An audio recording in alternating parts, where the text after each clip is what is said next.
So, we're here today with Maya Fiennes, kundaliniyoga teacher extraordinaire, KundaDance founder, and author. Welcome to Yogist, Maya. Thank you. Welcome. Oh my God, it's been such a great welcome here for me. I love Swedish people. I love Sweden. I'm sure I had some past life in Sweden. Yeah. Yes, Sweden seems to like you too, so it's mutual. Yeah. It's been great. Thank you. So you've been here for a day and a half, and yesterday you had a workshop here at Yogamana, Stockholm. Yes. And could you, before we get into the deep details of your background and your meeting with yoga, please tell us about your workshop yesterday. Right. It was something interesting that happened because I usually sense the people.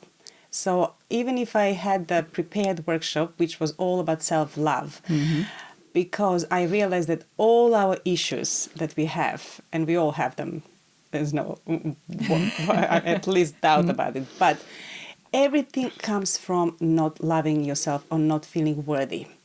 So when we fix that, then everything in our life gets fixed. So all the issues just disappear because it's all about being personal. Everybody is taking things personally.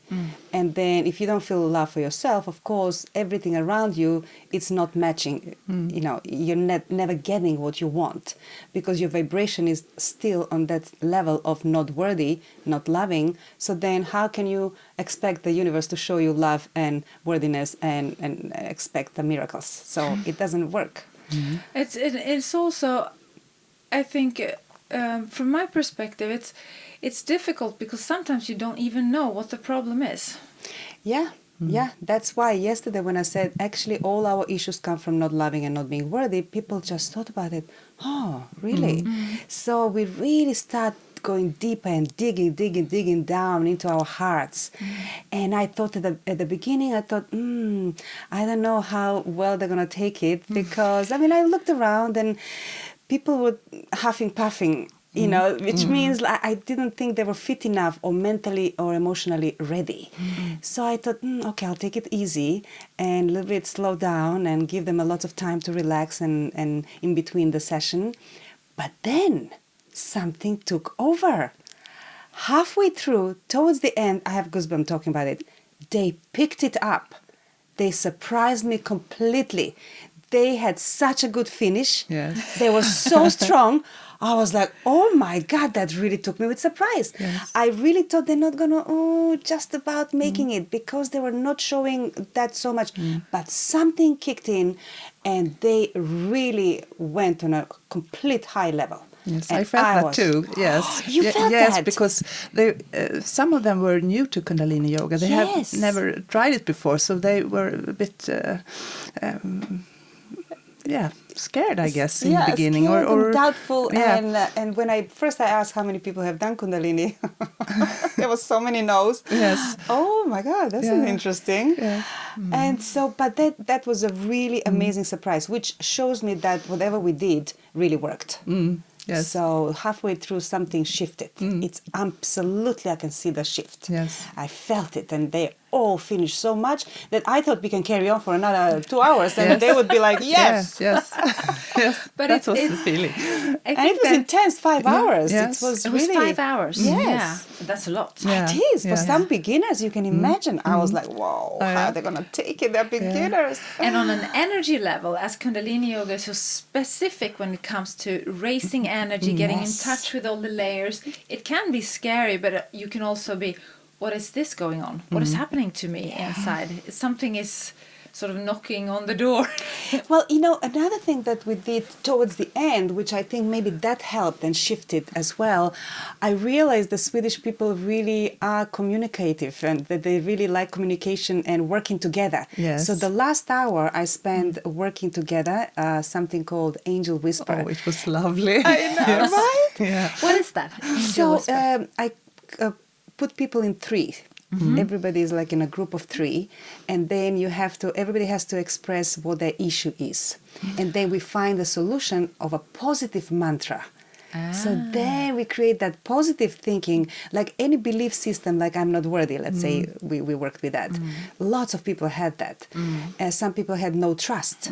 So I'm trustworthy, I'm safe, I'm looked after, I'm worthy. So these are the kind of words we found for each person, because I went through each group and figure out who has what issues, and then we transfer it and put it into positive. So what happens is one person lies down and the two others are massaging you while they are whispering to you, you're worthy. You're worthy. Oh, you're beautiful. You're beautiful. Oh, you're safe. You're safe. So it's like an angel whisper. So you're listening to this angel saying to you, I'm safe. I'm safe. Okay, everything is good. And you lie down being massaged, because what happens is not just you intellectualizing it through your head.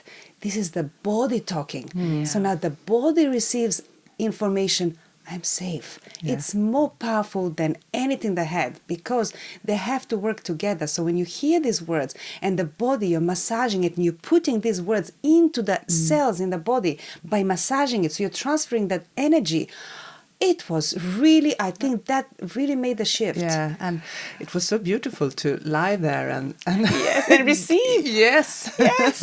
and also to give. Yes, So- receive and give. This was yeah. absolute beautiful, actually showing how self-love, when you have love for yourself and when you believe in yourself, how you can actually give it. We have to stop right here because this is so interesting. Yeah. I mean, for one, when you hit the right button, which you do when you're formulating or articulating what is your issue, that is the first powerful thing to do. That can Yes. sometimes Thank you. surprise Yes, you. exactly. Yeah. So when you do that, and then you have the positive affirmation, and then you have not only hearing it in your own mind, in your own thinking, you have external voices. This must be one of the most powerful voices I've ever heard about. And the discussion when you have to find out what is your issue, you can go from, I think it's that or this, and then you understand more, and it's a different topic. Yes, what I realized then that many people didn't know what their issue is, and actually figuring it out was half of the problem done. Yes. And it's breathtaking, because once you say it out loud, you have at least the opportunity, but you get shown how much this has affected your entire life, in your choices, everything. Yes. Absolutely. Like one of the women, she said, oh, I want this job. I want to get this job. I know exactly which job I want. I said, okay, are you doubting you will get it? She thought about it. Oh, yes. Why are you doubting? Why is it not yours? If you're so sure, confident about it, that job is mine. That's it. She said, yeah, where is the doubt coming? Oh, I'm not worthy. Oh, well, that's it. Not just I want the job. It's not about that. It's not about you wanting the job. Where does it come from? Yeah. It comes from not worthy. Oh, that's why you're doubting. So let's fix that. And then you get a job. So it was really astonishing. I love doing these workshops. Yeah. I can imagine. How did you come up with that process? It sounds amazing. I think I have no idea, but it was long time ago. I think I attended to some workshop and they did this exercise and I loved it. And since then I've been using it in my workshops. Yeah. Because we all learn from each other. And I constantly go and educate myself more. I never just sit, I know what I know and that's it. No, Always all a student. my life I'm always a student. Everywhere I go and travel, I find, or it finds me. But because I'm open about it, and things will say, oh, while you're here, there is a workshop by this master. Oh, really? Okay, I want to attend. Yeah. So then I make sure I do that, then I learn more. So I constantly learn from big masters everywhere I go. And then I take that knowledge and I give it to my students. So immediately what happens? Sort of lineage. Yes. I'm just a pure vehicle, like a vessel, and then I just transfer and I give the knowledge. Everything I learn, immediately I tell people. I teach people. So now let's take a few steps back. How did yoga and meditation enter your life, Maya? Oh, Oh, yes. I usually say to people, read my book. Because I kind of explain that. I was a concert pianist and did lots of practicing a piano. And you know what? That was actually my escape. And I realized at those days, I didn't know, I was so young, but that was my meditation. Yes. Yes. Unbelievable. Only years afterwards, wow, I was completely in the flow. When you play piano, you are completely into that flow that everybody talks about. That Yes. it's just that moment that nothing matters. You are in pure meditation. Everything, all I hear after 2 hours of playing, when people start clapping, and I'm like, oh, I'm done. I'm Waking finished. up. Waking up Yeah. from that dream state or meditation state. And it's been always there for me. And in fact, I realized I was always meditating, not knowing that I do. So in a way, meditation is not just you sitting down and closing your eyes. It's everything you do and how you deal in life. Ironing your clothes will be meditation if you allow it to be. And walking, we do a lot of walking meditation actually. So at one point in my career, I was doing very well and I was getting more and more stressed because more eyes were on me. Yes. And so then somebody said, oh, I'm getting nervous before the concerts. I'm constantly starting now to think, oh, like you have those dreams that what if I stop in the middle of it and don't know how to carry on? I mean, that's always, every performer has that, right? And then somebody suggested, oh, try yoga because yoga is very good. It will calm you down. It will improve your performance and the breathing. I said, oh, really? What is that? This was years ago. I was 20-something.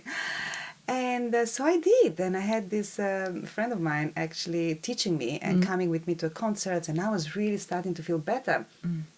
And then that took over. So after a while, I was like done with piano. And I did all my life. And then the yoga took over much more. And that's how I made the transition. So I say to people, it doesn't matter what reason you have to start yoga. Maybe it's just fitness. Maybe it's just you want to go and meet the girls if you're a man. Yeah. Lots of cases that is people want to meet or create friendship and whatever it is. If it's just the muscles, doesn't matter. But then, while you're in it, something else will take over. So hopefully then you will really want to do it for real reasons. So yeah, that's how I started. I find it fascinating because everybody's story, how they met yoga or how they came into contact with it, it's different. But it's what is common is that everybody experiences that shift. Yeah. But that transition for you from concert pianist into yoga teacher, and was that uncomplicated? Well, I wouldn't say uncomplicated, but it was, first of all, I had to work in my head. The whole concept of being a yoga teacher to me was, oh, but I have a talent. I'm a musician. I have a talent. All my life I've been playing piano. And I'm going to just throw away for something that anybody can learn. It was really playing in my head. So when my teacher, who is also a numerologist, so he looked at my numbers, the day you birth, you're born and all this. So he said to me, oh, all your numbers show that you're a master. You have to be teaching yoga. You have the master quality for it. I said, are you kidding me? No way. Anybody can teach and learn yoga. And I'm a concert pianist. I'm a musician. I was like really standing strong on that. And rightfully so. I mean, it's not such easy stuff to just forget about and go into something else, No, it's a place where you meet your mind, I think. That the concepts of yourself, what you think, the story of yourself, you come into direct contact with that. Oh, there's a huge change of the story, right? You can imagine. Huge. So he said, you're going to miss out the boat and your whole life if you don't do this. I was like, oh, this is too strong. I don't want to hear this. I don't know. I was like, what? But then I was in that transition in my life. What next? And I know I wasn't in the piano anymore. It's I kind of, something left. So it was not there anymore. So I thought, okay, I'll try. I will study this. I'm not saying I'm going to teach. I'm not studying it to teach. But the interesting thing about kundaliniyoga for me was the sound and the mantra. The work of the mantra. And experiencing it myself, I realized it really works. It's changing my frequency, Yes. it's changing my vibration. And it's a science behind the sound, how the sound can work. And being a musician, sound is very important to me. So that's why I wanted to study more as a scientist, as a technology, and to see where this is leading and how it really works. And that's why I said, okay, so I found myself something in my mind was, okay, I'm going to do this because I want to do science. Yes. Yeah. So something like that was playing in my head. I said, I will just do it for myself, for that, but not to learn, to teach. That's what I said to him. He goes, okay, we'll see. I actually took the liberty of taking your Vedic numerology and the numbers, and it Oh my also God. says that you're ever the artist. And I think that's sort of a combination when you want to teach, but in everything you do, you're always the artist. Yes, I always bring the music, which Yeah. then that's what I did. So I actually compose music for the classes and for all my DVDs. And so I realized knowing both sides, meaning if I know what the position has to offer and what emotion comes out of each yoga position, then I back it up with music. So the sound will take your journey deeper into that position. And those two work so well. So then everybody who comes to my classes and workshops, retreats and teacher trainings, all of that, they are like realizing how much more they're getting by, I guess that's my specialty in being different from other people, teachers, because then the sound really takes over and brings you to another whole level.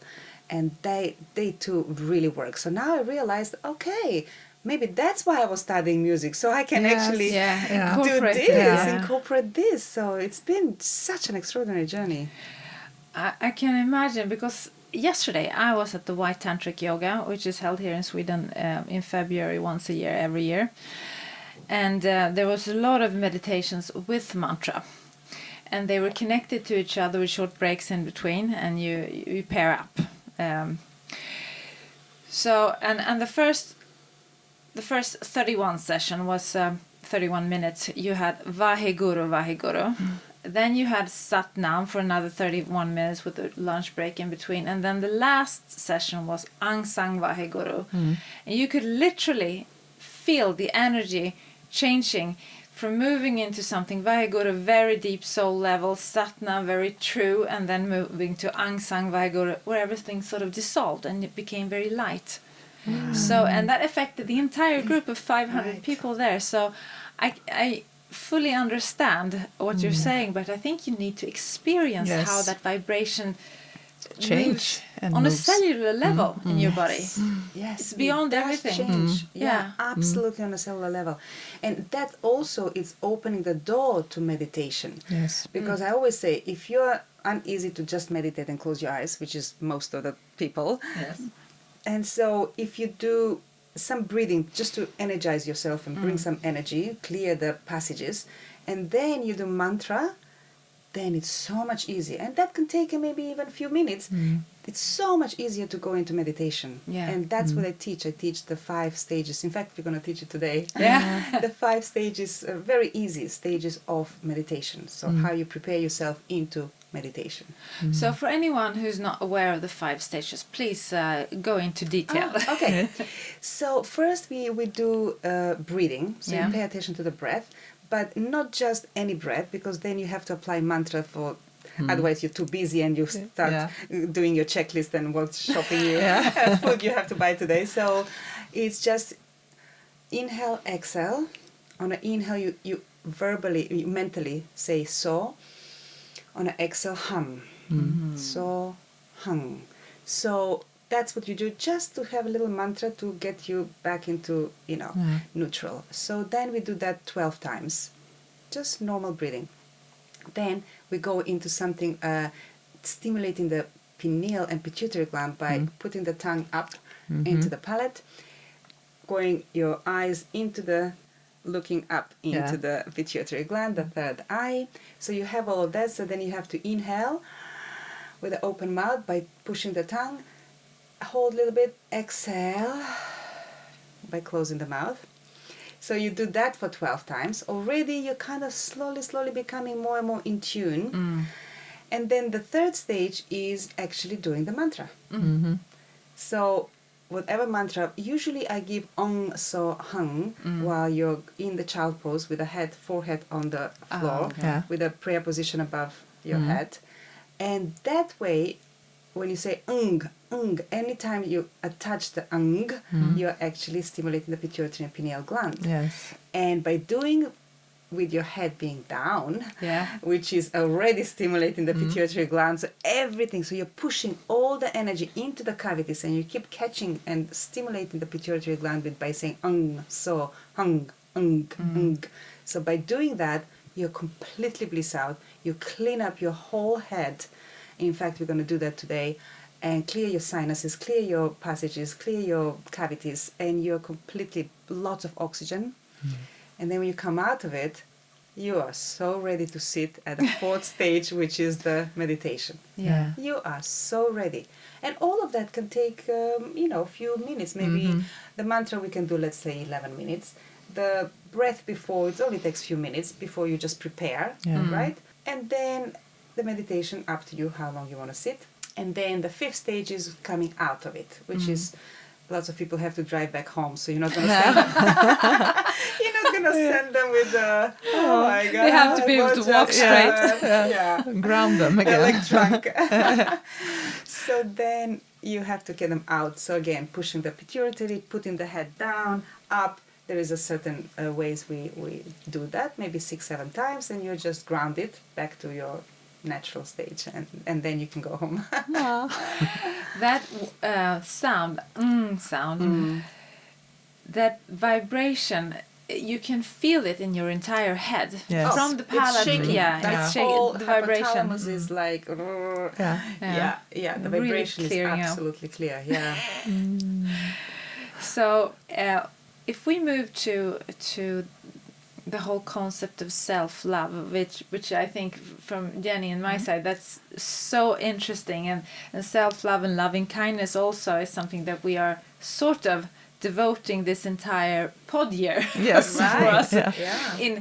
We had healing during 2018, and it's not as if we're stopping healing, but we're moving the healing vibration into love as a driving force. And self-love is one of those extremely big and sometimes very abstract concepts that is in reality very practical. How do you work with self-worthiness and self-love in when you're teaching? Mm-hmm. Well, we do actually a lot of different exercises, which are kind of weird, but let's say weird in a way that I ask them to kiss their hand. Yeah, that's Weird is lovely. good. So left hand, you kiss the left palm of your hand, of your left hand, by receiving love to yourself. With the right hand, giving love to yourself. And only just doing that motion, just a couple of minutes. But the music, it's very important. I have this recording saying, how I love you. So you're listening how I love you, saying to yourself, kissing your hand. And lots of people are not comfortable with it. No. People cry. People cannot even kiss their hand. And I just observe and I look, so then I know who to pay attention to, because some people wouldn't even go there. They wouldn't even bring their hand to kiss. And they just lie down. I and they're think not doing anything. And I was like, wow, how deep is that? yes. So then you can see how much far you are from loving yourself to can't even kiss yourself, That is huge. So then we have those kind of exercises. Then we have I am who I am, repeating that mantra, I am who I am, and that's enough who I am, because I am so happy I am who I am. Thank God I am who I am. Yeah. And that also, doing movement with the hands up and down and just singing I am who I am. Again, I see some people wouldn't even sing that. That don't really accept the way you are. I said, in this mantra, you just accept yourself with the good, bad, and the ugly. Yeah. with all everything, and we all have that. It's not supposed to be all beautiful and positive. We're not here to just come and be positive and beautiful and acceptance, only the positive side. I can never be negative. No, it doesn't work like that. We came here with everything, bag of things. I think we're sometimes ready to accept that you are good and bad, but I need to be all good. Yes. Doesn't work like that. No. If that was the case, we wouldn't come in this shape and form of human. We can stay in that blissful state, right? Why Yeah. would we come here to experience and challenge and do all of this? But what you do when you challenge that, I think that you're sort of knocking on the door into something that has been contained perhaps for many, many years, feelings that you don't want to acknowledge, you don't want to have them in your life. And when you say, I am who I am and that's enough, or if you kiss your hand and give love and receive love, you're about to open a door that could, and what is supposed to change you forever in some respect. And that can be, I can never go back, could be the feeling. I need to contain it, and that's scary. Well, that's like when you say like most of the people, it's better the devil you know than the angel you don't know. Yeah. So we all have that concept in our head. I stay where I am, but I know it. It's not good, but I know it. Right? And it's not even But a conscious something process. that could be so much better, but you're scared to try because, it's this what it is, but I'm okay here. No, you're not okay. So the fact that people have walked into this workshop, already halfway something in them is knocking that door. Yes. Yes, and the saying, intention. Go, Yeah. go. Why would you come if you had completely no... Yeah. So they're and longing. actually, we literally had that banging on the door Yes, with yes. our hands while you're knocking and you're Yeah. breathing. Yeah. It was really somebody has said that to them. Knocking, Yeah. something is knocking on your heart. Yeah. Open the door. Yeah, and that was a very powerful exercise. It was, yes, wasn't it? Yes, Literally and fun. with our hands were banging on the door. Yeah. And so that already, so every step that we took, you see how everything was balanced and everything was organized. So I compose the sessions, if you want, because I bring lots of different stuff I learned in Himalayan kundaliniyoga. It's not only by Yogi Bhajan. No. So I learned very different styles. So I combine the whole session. I stay with the Kriya of Yogi Bhajan while that lasts, but then in between or before or after, I bring other stuff. Yeah. So just to help that journey. And I compose it in a way like I compose piece of music. I have a beginning, middle, and end. Yeah. So I know how exactly to drive people, to guide them into that whole finish. So all the session for 5 hours, I hold the space and we really go steadily, slowly until we reach the top, and we did. So that for me is a success when I see people really, benefiting. Very satisfying, I can imagine. Did you yourself have one of those moments where you were knocking on the door and saying, okay, something else is possible here? All the time. All the time. This is not just one moment. Life is full of those moments. If you are able to see it and experience it, because then you know, oh, I see, this is the door I need to open because something is locked here. Let's see how. But I'm always up for getting better and better. I'm never scared of that. I'm just, okay, whatever needs to be done, let it be. Because otherwise, I'm sitting there with all this baggage. Let's keep clearing. And otherwise, you keep putting more and more into your bag of karma. And when is it going to clear? So you have to start, as I call it, the Pandora box. You have to open it. You can't still keeping everything in your head. No. It has to be open and clear it. You can't keep shoving under the carpet because where is it going? It's full. Yeah. And then when it's full, you crash. Yes. So... And I think that someone who's maybe listening to this type of conversation, not perhaps for the first time, but thinking, okay, do I know that I'm putting something in my Pandora's box that I'm locking in? Am I aware of it? And I also reflect on the fact that in order to be able to open it regularly, you need a fair amount of trust in the process that this is going to be. Have you always been this trusting? Well, because once you have that thought in your head and once you're really starting to acknowledge that you want to get better, something is not working in your life and enough of living halfway, why don't I live full way? Yeah. and I want to experience life. Or otherwise, you're always questioning, this is it? Really? We came all this life, and this is it? Exactly. Come on, Yeah. it cannot be. So when you start asking those questions, then the universe will show you the way. It will guide you to, suddenly somebody will say, there is this workshop. Oh, haven't you seen? Oh, really? Then the thoughts start going in your head. Then you start thinking, the seed is planted. Yeah. Then then you just wait, because life will guide you. If you just say, yes, okay, I want to help myself, life will guide you. But that is a trust, yes. Yes, we all need to have certain trust and process that whoever you come up to a workshop, that is the right person to take you to next step. Yeah. And then there will be another person take you to another step. So everybody, we're all stepping stones to each other. We need to keep our eyes open and our hearts open. Absolutely. see Absolutely. Eyes, ears, heart, everything open. I also wanted to ask you, because very closely linked to this is the concept of manifestation. Oh, yeah. And you posted a quite interesting Instagram post yesterday about manifesting a yoga center. Tell us about that. Right. Yeah. So we were doing an archer pose where you look at the thumb and you're sending that intention, very strongly, intention like arrows and bows, like really sending your arrows into the infinity, into the universe, asking. So I keep telling everybody, have your strong intention right now. And then I thought, where is mine? Yeah. And I thought, yes, I want to have my own center, Yes. and I'm going to post it right now. I've never done that. Never done that, actually posting this on Instagram. And This is what I want. yes, this is what I want, and I'm going to tell the world. Yeah. And it kind of works, because so many people have been answering and said, Yes, a lot of I would like to responses. partner up with you. I said, hey, anybody there want to partner up with me? Yeah. I want to open a center. I visualize this beautiful nature, maybe Greek island. I associate to that energy because I am from around there. So I really love when we do teacher training courses, when I do it in Greece and the islands, and it just speaks to me. So I'm thinking, okay, I'm just going to open, and the universe, I don't ask how, but something will happen, and the universe will show me the way, but I trust, and that's it. And I don't know when, but it's how it is. So that's what the process is. And then forget about it. Don't actively just wait for it to happen. You just, and that is manifestation for any desires and any intention we have in life.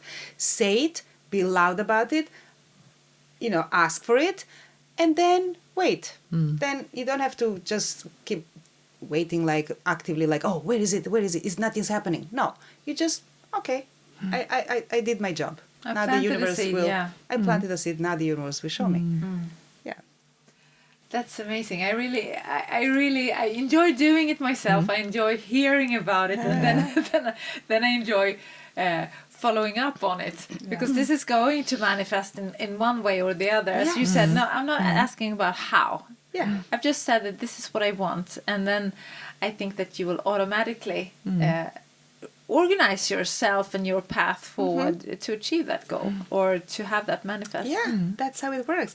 I mean, I love when I see people, and then when you see it happens to other people, you get encouragement. You say, okay, it happened to them, it will happen to me. Why not? Right? And so instead of asking why, you say, why not? Exactly. Why That's not a me? good one. Yeah. So, like, there was another one student of mine. She has no money at all, but she said, oh, I want to buy this house. And I went to Italy, and I found a house, and I love it. It's mine. And she put her name, I'm buying the house. And it was, are you crazy? What? She can't even survive. She can't even pay rent. And she said, I'm buying this house is mine. And you will be amazed how the universe works its own ways, because she was so strong. She didn't even doubt for 1 second. I think that's the big one, to not doubt. Absolutely no doubt. That was my house, she said, and that's it. And then the universe showed the way, and she got it. And now she's buying another house. I mean, look at that. She's buying another. Now, once you open the channel, then the abundance of it. Yes. Yeah, and what you said just now about doubting, it's that fear-based perspective that sort of lurks in the back of your mind, sometimes in the forefront of your mind too, that colors everything that you see, and it's more poisonous than you may think of at the first time. You think of it as fear, but it will ultimately guide you, and it will disturb your vision of reality, and it's important and also sometimes hard to work on keeping that away from you. Right. Well, I think fear is really the base of everything, and we all have it. We are born with it. There is no doubt about it. It's not like, but some people feel less because they have more courage to fight it or go. So that's why I've created the 7 chakras and the videos that I have on digital on my website. And the first thing that I give away for free when people sign up is the first chakra, the fear. The base, fear, courage, all of that, addictions, all of that. It's really the number one we have to work out. First you have that sorted, and then you can start working on the other chakras. But first you have to do that. And also I created this Maya's method, which is again only 7 minutes, and that's for the corporates, for people who have busy mind, who don't have time, who don't know what yoga is, but I welcome them. Okay, try this. It's a system that I created. It's a method. 7 minutes a day, but you have to stay on it 7 weeks because each week we're working on different chakra. So first week, of course, we start with fear. So it's been very successful. So I absolutely understand the importance of dealing with fear. Yeah. In order to be able to reach the higher stages, you need to be grounded and take care of your root chakra. And to feel safe. If you don't feel safe, how can you do anything else? But if you look around in the world today, I think that any yoga teacher who is just faintly familiar with chakra and chakra theory see the root chakra imbalance in society today. It's everywhere. What do you think that is? But you know what? It's not only just now. It's a human history. It's been fear like going the prehistoric ages. I mean, you can be dead in 1 second. I mean, you can be eaten by a lion. I mean, the fear of like safety and security was always there with us. Tell me when it wasn't. That's so right. Now, actually, a little bit more, the fear comes, I think, from the digital world, because this is us transitioning into the digital. And it's not very easy, because our heads now become full of digital and social media, and look at the young generations. They're constantly on it. It's becoming like epidemic, actually. It's becoming very dangerous, and that's what Yogi Bhajan was trying to tell us. And tell us that we have to pay attention to meditation, which is one of the ways to release our thoughts, put it into trash, and then next day start something else, right? Because it's our head, it's like a computer. So what happens to your computer when you keep going? There is no more space. Crashes. If you don't really put it in the trash and release the trash and empty it, the computer says, no, I don't work anymore. I have nowhere to put space anymore. So it's the same with our head. So where does all the thought going? If you don't release it, which is what meditation does. And I have actually a very simple way. So let me share this with you. Every night, before I go to bed, I reverse the day in my head. So I clear all the stuff that happened so that I don't have to transport it into my dreams and then try to figure out in my dreams, because that's what dreams are. When you have nightmares and everything, you're trying to figure out things that it hasn't been solution there. You haven't found solution during the day, or things haven't worked out. So just by going, no analyzing, not doing judging, nothing, just go through the day. So let's say I went to bed, I brushed my teeth, I went to the concert, I went to teach a class, I went there, whatever happened that day, and I go all the way down, reversing until the moment I woke up. Just looking at the day, seeing the situations, what I've done. That's it. And then I go to bed. Oh my God, you sleep like a baby. And even days that I forget to do that, I realize, oh God, why did I have these dreams? Of course, I didn't release it. So you clean before you clean, you clean your mind. Like you go into shower, you clean your mind. This is a really good idea. We should try that. Yeah, I have to try it tonight. I will start. Yeah, and it becomes quicker, because first you're like, oh, what did I do that? Oh God, what did I do? Oh my God. So you start really slow at the beginning, because it's like you're trying to remember everything. But don't worry, just go through it, and it's like practicing a muscle. Yeah. And then it gets easier and easier, and I can do it in 2 seconds now. I come through the day. Yeah. But at the beginning, it will take like maybe 5 minutes. I don't know, depending of all the things you're trying to think of. So, being also a teacher, and you were talking about younger generations, you have daughters. Yes. And all the three of us are teaching in some way. And I think that many of us, teachers or not, we want to help our children or help other children to learn about methods, to understand ways of dealing with information overload, self-love and all of that. How have you done that with your children? Yeah, exactly. It's always the question I'm thinking, oh, damn, I It's can not teach a nice all this. question, I know that. Yes. Sorry. And it's like I can teach all these people and they all take my advice and they get better, and I can't teach that to my kids. It's very annoying. And look, I just trust that if I'm the good example, they will just pick it up. Yes. Yeah. And they will, and they do. Actually, I see every day. So they watch you. So all you can do as a parent, just be the best version of yourself, and they will notice it. They will see it, and they will absolutely, pick it up. They will have it there, even though they don't act on it immediately. They will. Yeah. It's all stored there. The seeds is there. That they know it all, and when it's a time for them, they will pick up the tools. That's my understanding, and that's my belief, and that's my hope. And also, I absolutely can see it, because when they were kids, every time I drive them to school, I play mantra in my car. Yeah. So they know all the mantras. Trust me, they do. Yeah. But would you ask them to do mantra now? Oh. But from time to time, my actually older daughter, she says, "Oh, can you send me that mantra, Waheguru?" Yeah. Oh, okay. Yeah. So I do. She never does it, but okay. I do my job. And so, you know that they will, it's there. And I think the reason I wanted to ask you that question, because I think that's the paradox of teaching your children, Right. of course, and it's the same for all of us. We have to lead by example, but I really wanted to get into that, because I think that when you make the transformation yourself, eventually you will affect everybody around you. Yeah.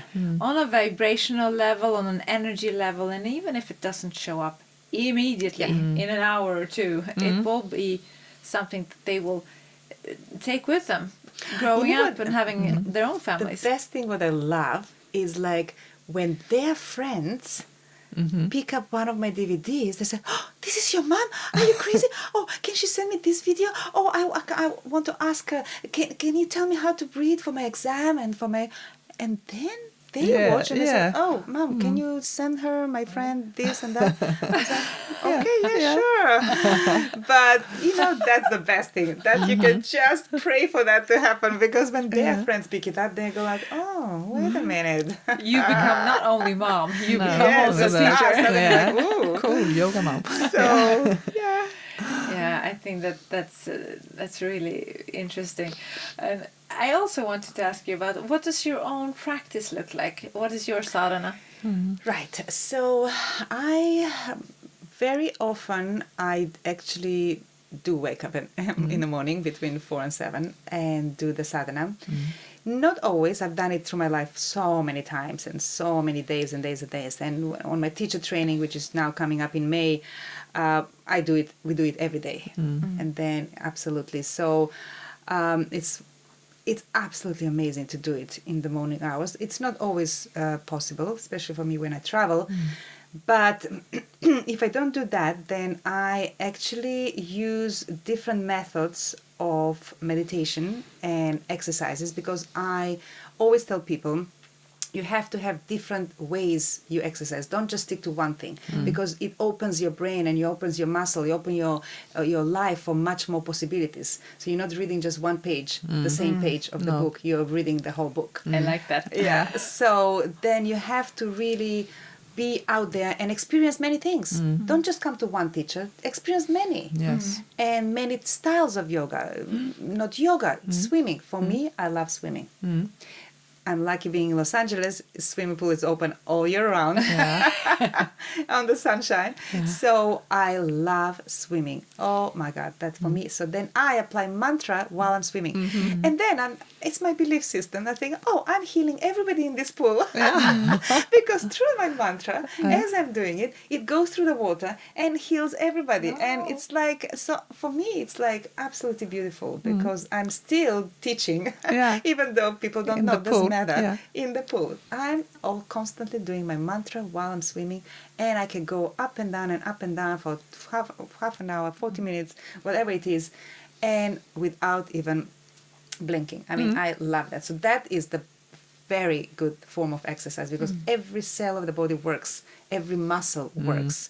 And so when you apply the mind to it by doing the mantra, it's very positive and beneficial, and I love it. It helps me a lot. So for me, is that.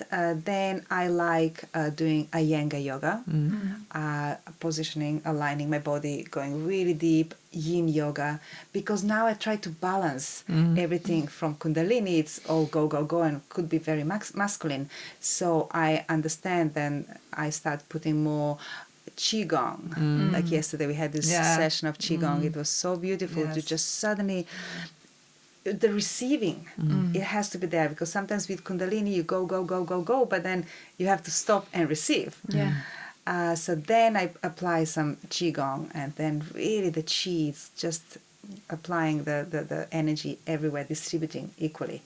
So then I like doing that, and yin yoga, Qigong. So I like different things rather than, but also Kundalini yoga, like I do Yoga West with Guru Singh being there. He's wonderful. I love him. So I go to sometimes to his classes.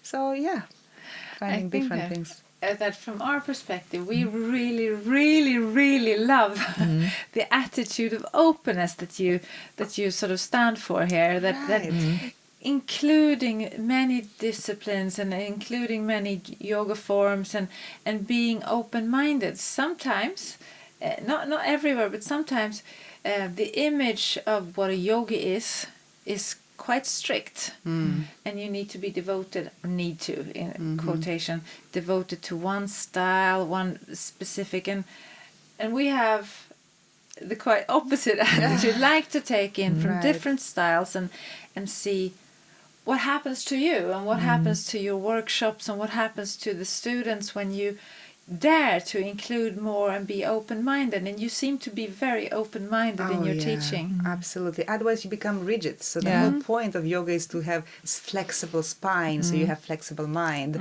And if we are teaching that, then how come you are not flexible in your mind to try different things? And the rigidness makes you old. Yes. I think I will always have this inquisitive curiosity in my behavior. So I think that's why I will always stay kind of like a child and young, because that's what makes people old. It's how rigid in their head they get and very strict, and it's always just this same way, and that doesn't expand you. No, and it creates a lightness if you're open. Yes. It's like air. Lightness, curiosity, more fun. Everything fun is more life easy. and energized, inspiring, and young, really. Yeah. That's what creates the... You have to tell us about the KundaDance. Oh, yes, you have to. Well, that's exactly what it is. Yes. Being young, being child, being dancing, being silly. Yeah. It's all of that into that 1 hour. So basically I realized every time I put people up and dancing and doing the positions that we have in Kundalini, but instead of sitting, you dance it. Yes. You're standing, basically. And everything we can do the same way, but not sitting. So mantras, doing the positions up and down, the kriyas, but standing. And people love it. They feel so much more light, childish. Oh, this is silly, like an exercise. Fine, but let's breathe through the nose and let's apply the breath of fire. And now we can do mantra. And everybody's like, oh, this is silly. Yeah, it is silly. Be silly. It's fun. Before you know it, we're working every section. It's 7 sections to it, and each section has a different type of music that I've created, and it's in 4-3-2 and 5-8, the healing frequencies. And then you dance through it on every chakra has a different feeling. Like the first chakra will be grounding and it's really quite tribal. The music is up, and the second chakra will be sensual. And the music is flowing, very soft and flowing. And so then the third chakra, fire again. You actually really, each chakra has its own mode and emotion. So that's what the music is also. And so each chakra is 7 minutes long. So to be exact, 49 minutes later, you have the whole system working, the whole chakra.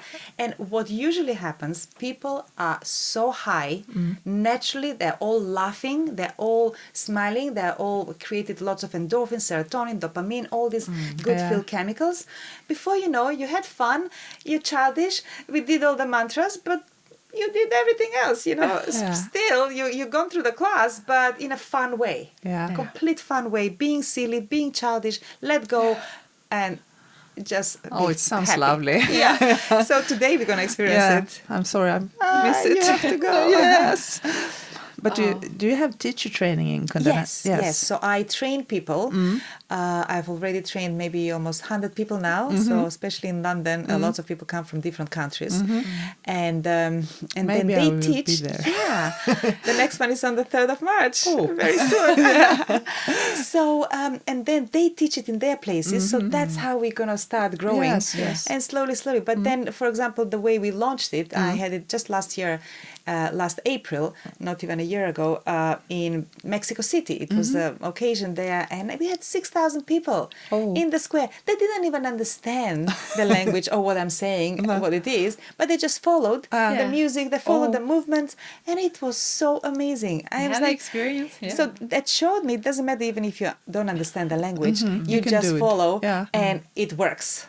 So it was just like, and there was older people, there was younger people, everybody became one.